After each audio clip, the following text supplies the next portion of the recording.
Qué bueno que siguen con nosotros. Somos Enfoque Matinal para CDN y qué bueno que en estas circunstancias podemos hablar con todo un señor doctor en economía, académico de larga data, exgerente general del Banco Central y un hombre de una gran experiencia. Además, siempre le saco la comida aparte como uno de los economistas más didácticos de la fauna de los economistas dominicanos. Qué bueno que nos acompaña don Pedro Silverio. Bienvenido, profesor.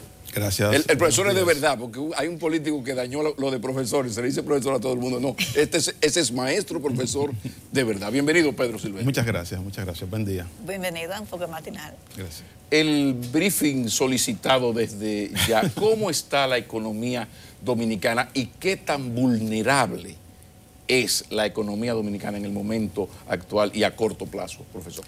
Bueno, yo pienso que ese briefing, como dices, está muy bien recogido en el último informe que dio el Fondo Monetario Internacional, o la última evaluación que hizo el Fondo Monetario Internacional de la economía dominicana hace un par de semanas, donde mira las fortalezas que tiene la economía, con una economía que ha estado creciendo a un ritmo bastante alto, e incluso que se espera que ese ritmo no sea tan alto ya para el año 2019. Pero a la vez, esa evaluación que hace el Fondo Monetario Internacional también mira hacia los riesgos que enfrenta la economía dominicana. O sea, una economía que tiene este buen desempeño tiene unos riesgos en distintas áreas que son importantes para ser abordados por la política económica. Y entre esos riesgos que señala el Fondo Monetario Internacional está el hecho de que, por ejemplo, hemos tenido precios del petróleo que han estado relativamente favorables, aunque ya a final del año pasado también un incremento del precio del petróleo, y ese incremento del precio del petróleo se ha estado verificando de nuevo en este año. O sea, en este año ya va cerca de un 35% de crecimiento de los precios del petróleo. Y ese elemento puede crear un riesgo para la economía dominicana porque mayores precios de petróleo, ahí tienes entonces mayor factura petrolera, mayor presión sobre las cuentas externas del país, especialmente la cuenta corriente de la balanza de pagos. También impone un riesgo o una restricción sobre la denominada tarifa técnica de la... ¿Qué es eso? Tarifa técnica. La tarifa técnica de la electricidad, que es la tarifa que debía estar siendo cobrada de acuerdo a la composición a la determinación. Sin subsidio. Sin subsidio. Esa es la sincera. Sí. Sin subsidio. Esa es la que está establecido como regla de conducción del sector eléctrico. Y si esa tarifa técnica no se ajusta como no se ha ajustado por mucho tiempo, entonces eso implicaría un mayor subsidio del Estado, del gobierno, y por lo tanto presionaría las cuentas también fiscales del gobierno. También esto también está amenazado, alimentado por la situación de Venezuela, por la situación de Libia, y es un entorno internacional que incluso con un hecho hasta positivo, que es la disputa comercial entre China y Estados Unidos, que va quizás a resolverse de acuerdo a las expectativas en buenos términos, y eso también aceleraría la economía internacional y que también presionaría lo del petróleo. Ese, digamos, por ese lado. Pero también el fondo ve otros riesgos y lo mira inevitablemente, lo mira con el tema del endeudamiento. Es decir, el fondo está viendo que el gobierno continúa endeudándose, que hay un déficit estructural en las cuentas fiscales y que no hay, a la vista, no hay un elemento que pueda decir que eso se pueda detener. E incluso señala, debe crearse un marco de responsabilidad fiscal para que se clarifique los objetivos de política del gobierno. Es decir, es una crítica bastante fuerte porque está diciendo que el gobierno no tiene claro sus sus objetivos de política.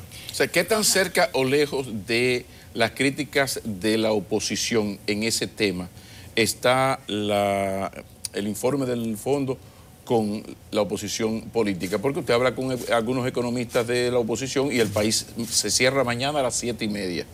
O sea, todo se derrumbó. Y luego están otras posiciones más o menos por ahí. O sea, ¿cómo traducir al lenguaje llano esa información? Sí, yo creo que las críticas primero van en la misma dirección, aunque quizás no en la misma intensidad.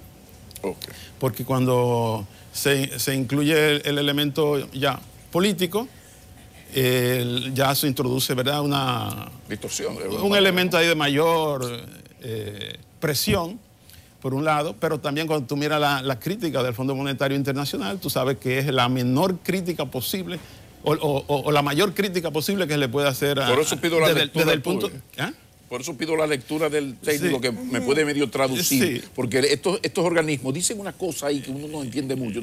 Entonces ahí estamos, entre una crítica del Fondo Monetario Internacional, que es muy diplomática, y una crítica de la oposición política, que es muy abierta. Entonces ahí debe haber un espacio entre estos dos extremos, donde realmente podemos decir, creo yo, que él debe enfrentarse o debe asumirse una posición desde el punto de vista de las políticas del gobierno más decidida en la contención del endeudamiento, porque el Fondo Monetario viene alertando ya desde hace mucho tiempo y desde hace varios años diciendo, si no se redefine la política de endeudamiento en 2020, 2019, vamos a tener que el porcentaje de la deuda va a alcanzar el 53% del Producto Interno Bruto. Pero lo alcanzamos. O sea, lo que era un elemento de preocupación del Fondo Monetario hace unos años, lo alcanzamos ya. Entonces, ¿hasta qué punto podemos? Bueno, sabemos que en economía las cosas, las tensiones en el aparato económico se van acumulando y pueden marchar aparentemente normal por mucho tiempo. Pero cuando se desencadenan de manera rápida y prácticamente no da tiempo a tomar posiciones para contenerla y desborda la capacidad política, de política económica de los gobiernos. Entonces, ese es el punto que yo creo que vamos a decir que es positivo desde la crítica de la oposición a la política de endeudamiento, que siempre son las alertas necesarias que se deben poner para que podamos corregir el curso en un tiempo prudente y no esperar el momento en que ya se hace completamente inevitable. Modelo económico. Desde la oposición se dice que hay que cambiar el modelo económico, pero ese modelo económico habla de crecimiento de 7%. Y se habla entonces desde el Banco Central que lo que hay que cambiar es el modelo social. ¿Cuál es la diferencia y cómo hacer que la economía pueda traducirse en una mayor reducción de la desigualdad social, de ese crecimiento de 7% que habla el mismo Fondo Monetario? Es el gran debate. El gran debate de cómo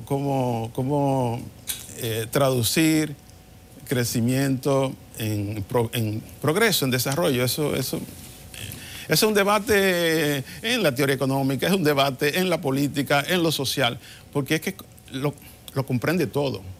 Cuando se habla de desarrollo, ahí está incluido todo de la vida de una sociedad, desde los aspectos económicos, los aspectos institucionales, los aspectos políticos, todo está envuelto ahí, en ese contenido de desarrollo. Entonces, hacer un cambio de un modelo que ha generado alto crecimiento, de acuerdo a las cifras oficiales, a un modelo que se traduzca en desarrollo, hay un camino muy largo. Y ese camino muy largo, a veces uno piensa que como que no nos hemos decidido a recorrerlo. Ese camino comienza con el desarrollo institucional, con el respeto de las reglas, con un sistema de justicia apropiado, con el cumplimiento de lo que cada quien debe hacer o lo que debe aportar a la sociedad. Entonces, nosotros, en ese sentido, si tenemos un modelo económico que incluso que es difícil de definir cómo es ese modelo económico. Si tenemos un modelo económico que está generando los productos que tenemos a la vista, yo le pregunto, bueno, ¿estamos tranquilos que el modelo económico genere tanta informalidad en la economía? No podemos estar tranquilos. ¿Y hasta dónde? Sí. O sea, hay elementos de ese modelo, o de esos resultados que tú dices, no puede ser. O sea, yo no puedo estar de acuerdo. Entonces, el problema no es cambiar el modelo social. O sea, el modelo social, entiendo, va a ser también una derivación de cómo también se aborde todo el proceso económico. Porque en la medida que tú tengas un modelo económico que hasta en el lenguaje del Fondo Monetario Internacional, que uno se sorprende mucho, que hable de un modelo inclusivo, de desarrollo económico inclusivo, que es lo que dice el propio Fondo Monetario Internacional, uno dice, entonces, ¿cómo es posible que este modelo, que ha sido aparentemente tan exitoso haciendo crecer la economía, no produzca otros resultados desde el punto de vista social más favorable? Pero precisamente ahí viene el problema y tiene que ver con la debilidad institucional que ya señalas, pero también con la debilidad de la oposición, la poca militancia ciudadana, en el sentido de que se crece mucho. Ahora vamos a distribuir el botín. O sea, ¿quiénes ganan más? Aquí hay gente que está bien, que come carne y cuando se muerde la lengua. Gente que está bien en estadísticas. Busca... Sí. Crecemos tanto, 0 mata 0, entonces el que sé yo qué promedio es tanto, pero eso es estadística. Entonces, ¿hasta qué punto esto tiene que ver con que, bueno, hay unas élites políticas que crean y luego son apoyadas por unas élites económicas que mientras no haya una fuerza que se les oponga, pues este es el mejor modelo del mundo, es un modelo de alto crecimiento donde estas élites insaciables, terribles, ganan y ganan y ganan, y lo otro es pura borona. Sí, pero no hay una oposición que le diga, eso no es así, ¿no? Espérate. Es como lo de la ley de seguridad social, qué sé yo, izquierda, el centro de izquierda, vamos a la calle a que esto se arregle. Sí, pero al gobierno lo dejan solo. Ante la presión de los poderosos, nunca pasa nada. La pregunta, ¿es inevitable un colapso económico para que este país reaccione ante eso que estamos hablando y ese informe del fondo? Bueno, tú has dado un diagnóstico ahí que la verdad que es para ponerse a pensar, es decir, el tema de esa vinculación de las élites con el gobierno, el statu quo, es difícil y precisamente ese es uno de los problemas que debe afrontarse, no con la disidencia política, yo diría que con la convergencia política. ¿Por qué? Porque muy bien, la oposición puede criticar todos esos aspectos que son criticables del gobierno. El gobierno puede defenderse también y saca a relucir su fortaleza, y los empresarios también pueden decir que en cierta medida hay un clima de negocio que les permite hacer bien su negocio. Ahora, hay una parte de las reformas de esta sociedad que no debe estar sujeta a un partido político, ni debe estar sujeta a un grupo en particular. Las reformas que necesita el país son tan profundas que un solo partido político no puede asumir los costos políticos de esas reformas. Es decir, el gobierno no puede asumir el costo político de la reforma exclusivamente, ni la oposición tampoco puede asumir el costo político. Pero se llegan a consensos y no se practica como la Estrategia Nacional de Desarrollo, que fue un gran consenso para hacer cosas. Bueno, pero no se ha hecho nada. Lo que pasa es que me voy a desviar un poco de la estrategia, porque lo de la estrategia me llama la atención mucho por el hecho de que en el fondo la estrategia fue una gran declaración de amor entre supuestamente un gran consenso, aplausos. Sí, una gran declaración de que estamos de acuerdo con cosas muy grandes para el país, con unas metas. Pero las que me afectan no me las aplica, me favor. Pero en el fondo, evítate problemas conmigo. En el fondo era hace una estrategia sin los músculos para ser implementada. Entonces, desde ese punto de vista, pues, es muy difícil. Por ejemplo, la reforma fiscal. La reforma fiscal que también ha sido señalada por el Fondo Monetario Internacional. Yo no creo que debe mirarse tampoco como el ejercicio de un partido político. La reforma fiscal debe ser un acuerdo donde, para mí, principalmente los partidos políticos asuman una responsabilidad ante el país y se comprometan con el tipo de reforma que necesita el país. No el PLD, no el PRM, los partidos políticos como grupo. ¿Para qué? Porque cuando se hace una reforma significativa desde el punto de vista fiscal para un país, envuelve muchos costos políticos. Y esos costos políticos, si se comparten entre los partidos políticos, se minimizan completamente. Pero Entonces, por eso mencioné lo de la Estrategia Nacional de Desarrollo, donde sí, nos pusimos de acuerdo, fuerzas políticas, sí, fuerzas económicas, Iglesia, la María Santísima. Sí. Y ni así somos capaces. Cuando llega, vamos a revisar las exenciones. Sí. ¡Ey! Bueno, vete al paso. Pero la diferencia entre la Estrategia Nacional de Desarrollo y una reforma fiscal es que la reforma fiscal te va a dar cuestiones de orden concreto, de una ley de aplicación impositivo, que ya tú no puedes decir, bueno, voy a hacer esto. No.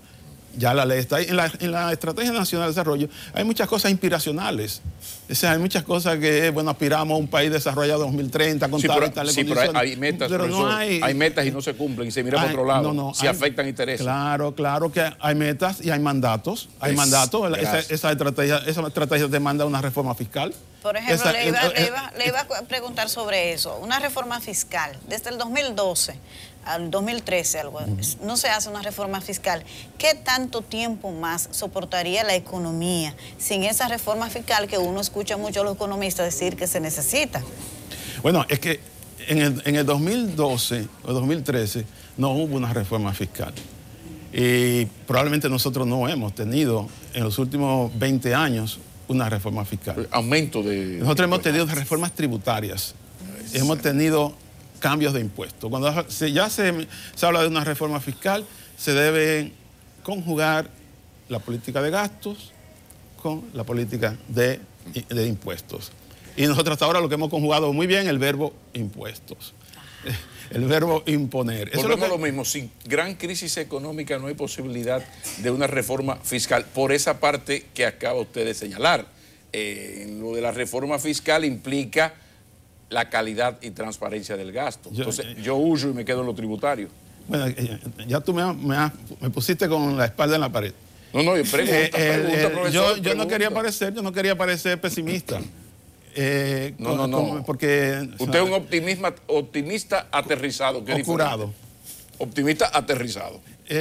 Pero yo pienso que tal como se están dando las condiciones en el país, realmente una reforma fiscal significativa, lamentablemente, no será posible sin una crisis. Pero eso es alarmante. O sea, eso es lo que dice la historia. Eso es lo que hemos visto. Eso es lo que hemos visto. Se ha necesitado, para las grandes decisiones de materia de política fiscal, se ha necesitado un precedente de crisis. O sea, ningún país en tiempo de crecimiento, en tiempo de lo que se llaman las vacas gordas o la bonanza, ha hecho una reforma. La revisión de las exenciones. La revisión de las exenciones es un buen ejemplo. Porque no es toda, sino sentarme una a una. Bueno, yo hace 20 años te di una excepción fiscal para tu asunto. 0 mata 0. Pero mira, no ha dado resultado. No, la de allá necesito resultado. Vamos a dejar eso. Claro. O sea, desde que se habló, el gobierno, creo que fue el de Lionel, sí, comenzó a hablar de reforma, de revisión de las excepciones. Y le crearon un instituto por la institucionalidad democrática y le tiraron a matar. ¿Cómo se llamaba? EIDEN, creo. EIDEN, algo así. O sea, cuando el gobierno, con infografía incluida, soltó a la prensa esa infografía donde decía que creo que eran 267.000 millones de pesos que estaban en esa parte y que íbamos a revisarla, hasta ahí llegó la democracia. Claro, lo que pasa es que yo estoy de acuerdo con la revisión de las exenciones. Ahora, claro, una a una. Pero para tú revisar las exenciones, no lo puedes hacer al margen de dos cosas. No lo puedes hacer al margen primero de la revisión de tu política de gasto público. Y segundo, no la puede hacer al margen de la revisión de las tasas impositivas. Porque si esas exenciones, muchas de ellas han sido necesarias por las altas tasas impositivas que se tienen en la estructura tributaria nuestra. Entonces, sí, esto no puede ser, señores, vamos a eliminar las exenciones. No, esto es, vamos a reevaluar las exenciones, vamos a reevaluar las tasas impositivas y vamos a reevaluar la política de gasto público, que también el fondo dice toda la calidad. Que debe haber un marco de responsabilidad fiscal que no se tiene. Claro. Profesor, hemos llegado al final, Pablo, de este conversatorio. Tan Sí, interesante, sí, que me hubiese gustado escuchar. Pero una muchísimas ñapita, cosas sí, pero más. estamos en confianza ya, somos en llave del Es doctor. que a mí me ha llamado la atención y he la dado ñapita. mucho seso, dicen popularmente, al tema de que 1.400.000 personas salieron de la pobreza. Hay que creerlo porque lo dicen las estadísticas, lo dice el gobierno, pero todo el mundo no cree eso. ¿Cómo es que eso se calcula? Y es posible que eso haya ocurrido porque entonces no hay crecimiento con desigualdad. ¿Sí es así? Bueno, los números siempre están sujetos a las interpretaciones y están sujetos también a las metodologías, a los supuestos que hay detrás de esos métodos. Yo no estoy en condiciones de decir si ese número es cierto o no es cierto. Lo que sí que si hay un crecimiento económico debe haber de alguna manera reducido los niveles de pobreza. Es muy difícil que se haya crecido con esos niveles, que se haya además reducido el desempleo y que no haya una reducción en la pobreza. Realmente debe haber ocurrido. Profesor, no tenemos tiempo, pero para la próxima se nos quedó el tema de la informalidad laboral, gravísimo. Sí. Nos debe ese tema. Okay. El doctor Pedro Silverio, economista de larga data, académico, exgerente general del Banco Central, y ya ustedes lo vieron, un expositor realmente brillante y sobre todo algo que siempre le saco su comida aparte, muy didáctico, muy didáctico. Muchísimas gracias, profesor. Gracias. Sigue Enfoque Matinal.